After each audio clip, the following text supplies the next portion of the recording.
अजितदादांच्या CM होण्याच्या इच्छेवर नेत्यांचे चिमटे पाहायला मिळत आहेत। भाजपसोबत राहून अजितदादा सीएम होऊ शकत नाहीत असं राऊतांनी म्हटलंय। मग पक्ष विलीन केला तरच भविष्यात त्यांना संधी मिळू शकते असं देखील राऊतांनी म्हटलंय। तर अजित पवार परमनंट उपमुख्यमंत्री आहेत असं परिणय फुके यांनी टोला लगावलाय।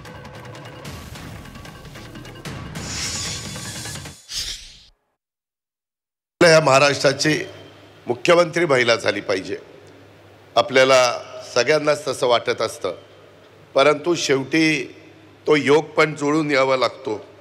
कारण मलाही वाटतं अनेक वर्ष मुख्यमंत्री व्हावं, पण कुठं जमतंय। त्याच्यामुळं कधी ना कधी तो योग येईल, नाही असं नाही।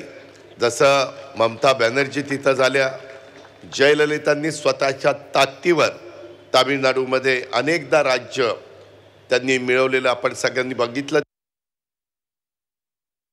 आता ते परमनंट उपमुख्यमंत्री आहेच, तर मला असं वाटतं की बघू अजितदादा असतील किंवा त्या तितके सिनियर आणखीन बाकीही नेते असतील, त्यांना मुख्यमंत्री होण्याचं किंवा आणखीन कोणतंही होण्याचं त्यांची स्वप्न असणार किंवा काही असणार, ते त्यासाठी प्रयत्नशील असतात, त्यांचा पक्ष त्याच्यासाठी प्रयत्नशील असणार। ते प्रत्येकाचा वैयक्तिक विषय आहे, तो मला असं वाटतं मी काही बोलणं त्यात उचित होणार नाही।